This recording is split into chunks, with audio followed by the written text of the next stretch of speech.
Mahatma Gandhi, sacrifice everything, be a saint, be jailed, suffer all indignities in the cause of the country. And because we are ordinary mortals, we cannot be Gandhis. It's all right if we are Godses, because the choice is between a Gandhi and a Godse. We forget that there is something different required. That what we require is fusion of individual goals with societal good. One is not at the cost of the other. Both coexist, and they have to coexist. And we can be practical, responsible citizens, being engaged in politics and political work, and discovering the nobility of politics, and making life worthwhile for us and our future generations. And what I ask all of you, and every one of us in the country, is this is now the time to rediscover the dream and to fulfill that dream, and to see that within 30 years this country would be among the very best and the greatest in the world. But even well before that, to be able to eliminate all avoidable suffering and fulfill all human potential. I think that is the very minimum, our right, and that should be our aspiration. Thank you.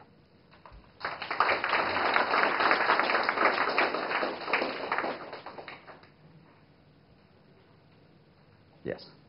So you talked about money in democracies.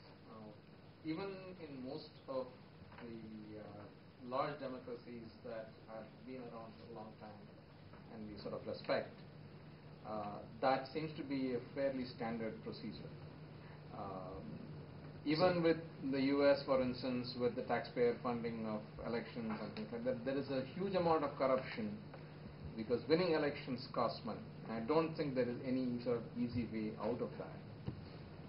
So yes, there are exceptions, but what do you sort of see going forward? How do you kind of change that? It's a great question. I'm glad you raised this question. It's a great question. There is no question that you cannot do politics without money. You're absolutely right. And honest politics needs honest money. But we must draw a distinction between the campaign finance, the money required to reach out to people, to sell your message, and the money you spend to buy the vote. And the money you raise transparently in an accountable manner, and the money you raise without any transparency, unaccounted money. These are two fundamental distinctions. You take the United States. Something like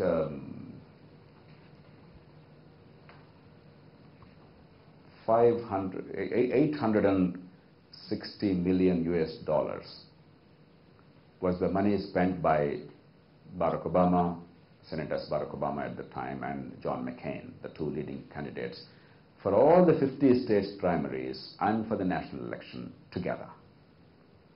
In terms of purchasing power of the US dollar and Indian rupee, I would say a dollar is roughly equivalent to about 10 rupees, give or take. So that comes to roughly about 800 crore rupees or 850 crore rupees. In Andhra Pradesh, state assembly election recently, one province of India, the expenditure was about 3,500 crore rupees. 4 times or 5 times that of the two leading candidates and parties when the prize was the supreme power, the ultimate in global power. Though of course America is now a declining power, it will not remain that way for long.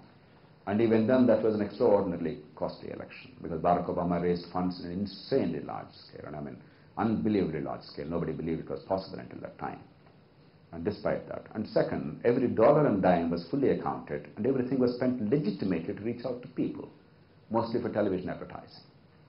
Whereas here it is to buy the vote. Actually, in Karnataka, let's say take Bellary district or many other districts in the state, 2,000 rupees to 5,000 rupees per vote is actually a perfectly normal thing. In Andhra Pradesh, there are many pockets where 2,000, 3,000, 5,000 rupees were given, apart from liquor. So the inducements offered, it's not legitimate campaign expenditure. In fact, India has one of the finest campaign finance laws. In 2003, a law was enacted, and I feel some sense of pleasure because Lok Satta was very much involved in getting that law enacted. And to the credit of the two major parties in the country, the then opposition party, Congress, and the then ruling party, the NDA, they both came together to enact this law. And it's an extremely sound law. It provides for 100% tax exemption to individuals and donors and companies who make political contributions. The donor gets 100% tax exemption. Compare this with America, where you not only do not get tax exemptions, but corporates are officially prohibited from making political contributions. They overcome that by other means, political action committees and so on and so forth. And two, there is actually a ceiling beyond which you cannot contribute. Right now it's $2,300 per individual, whereas earlier it used to be $1,000. In India, no limit for individuals.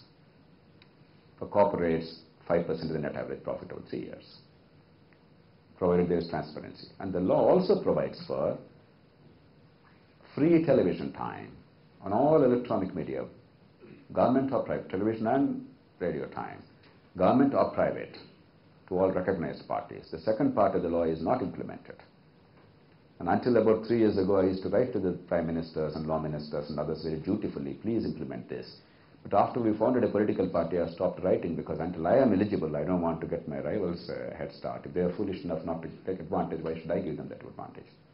Right now, it's not yet implemented, this part, because the rules are not framed. Otherwise, the current law does provide a wonderful framework for ethical political campaigning. But who cares? Lok Satta has shown as a fledgling little party whose expenditure is incredibly low by contemporary political standards. We spent about 3.5 crores in all of Andhra Pradesh for all the seats we contested, assembly and parliament, whereas typically the other parties spend 5 crores per assembly seat. And yet, in 2007-2008, for which the records are available as of now, 2008-9 audited records are still not available, they've not been submitted to the Election Commission. You know how much Congress party claimed as contributions in the whole country? In the whole country? 8 crore rupees. BJP is a little better, they claim 24 crore rupees contributions. Telugu Desam party, major party in Andhra Pradesh, claimed 61 lakh rupees. One public meeting conducted by that party would cost about 30 to 40 crores. Lok Satta showed 3.3 crores. So we are now half of Congress in India. And 5 times that of Telugu Desam party. So there is, you're right, money is a problem everywhere in the world, but these are two different worlds we're describing.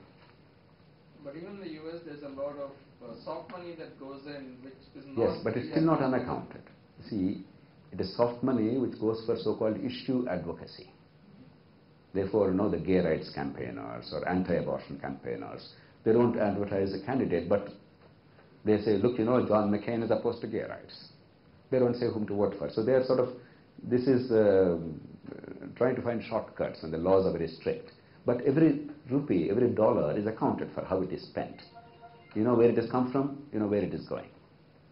So there, the offenses are technical.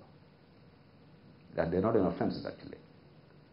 But there is no buying of the vote, there is no illegitimacy, and there is no illegal raising of money unaccounted. In India, that is the norm. 90% is illegitimate and unaccounted birth. So there's a fundamental difference.